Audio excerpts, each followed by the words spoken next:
કરી શકીએ. કુદરતી કળા છે ને એ ખારું પાણી કરતા મીઠું કરી દે છે. તો આપણને પણ શીખવાડે છે કે જીવનમાં મીઠાશ રાખીએ તો દરેક જગ્યાએ પૂજઈએ, કડસ રાખીએ તો ક્યાંય પૂજવાય નહીં.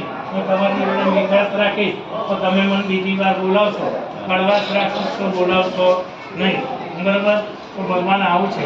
સુકાઈ જાય તો શું થાય? ટોપરાની કાચલી એ પણ આપણે ત્યાં મૂકેલી છે. બરાબર? હવે આના છોતરા પણ કામમાં આવે. પગના ખસની કસી, પગના લૂછણે બધા પ્રકારમાં કામમાં આવે. તો સારી વસ્તુ સારા કામમાં મૂકવામાં આવે છે. હવે આ કળશ ક્યાંથી નીકળે આપણે ખબર હોવી જોઈએ. ખબર છે ક્યારે નીકળે? Right answer. તમે સાંભળો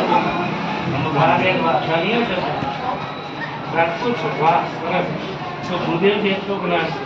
તો સમુદ્ર મંથન થાય ને ત્યારે કળશ નીકળે તો ધન્વંતરી દેવા કળશ લઈને નીકળે તો પહેલા શું નીકળ્યું?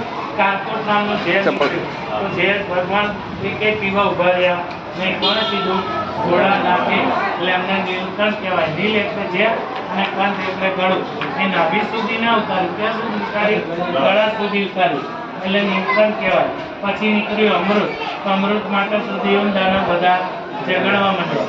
એમાં રાહુ કેતુ નામનો ગ્રહ હતો ને એ વચ્ચે ઘૂસી ગયો. એટલે આપણે તમે જન્મસ્થળ જોડાવ નથી કહેલા. રાહુ કેતુનું ગ્રહણ યુગ થાય અને બીજી કરાવી પડશે.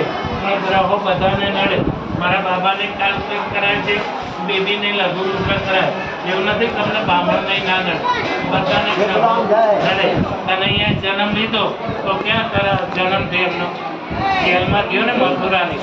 નકર ભગવાન મેલમાં ના હતા પણ એમને ગ્રહો ભોગવવાના હતા ને એમનો જેલમાં જન્મ થયો. રામચંદ્ર ભગવાને જન્મ લીધો ક્યાં જવું પડ્યું? 14 વર્ષ વનવાસ જવું પડે ને. તો આપણે બધા તો શું છીએ? આપણે ભોગવવું પડે. તો આપણે થોડું દુઃખ પડે એટલે શું કહીએ? ભગવાન લઈ લે.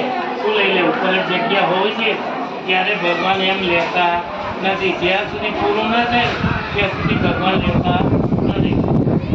પછી નીકળ્યા વિષ્ણુ ભગવાન, પછી નીકળ્યા લક્ષ્મી. તો લક્ષ્મીજીના પતિ કોણ? વિષ્ણુ ભગવાન. ક્યારે મળ્યા? ધનતેરસના દિવસે નીકળ્યા અને દેવ દિવાળીના દિવસે મળ્યા.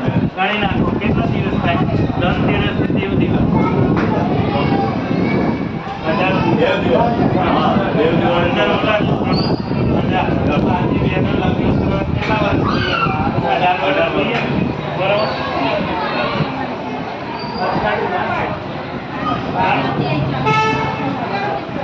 આવી એસી પડી જાય. એસી વિષ્ણુને મળ્યા પણ ક્યારે? 18 દિવસ પછી. પાર્થિવ બહેનનું લગ્ન કરવા 18 દિવસ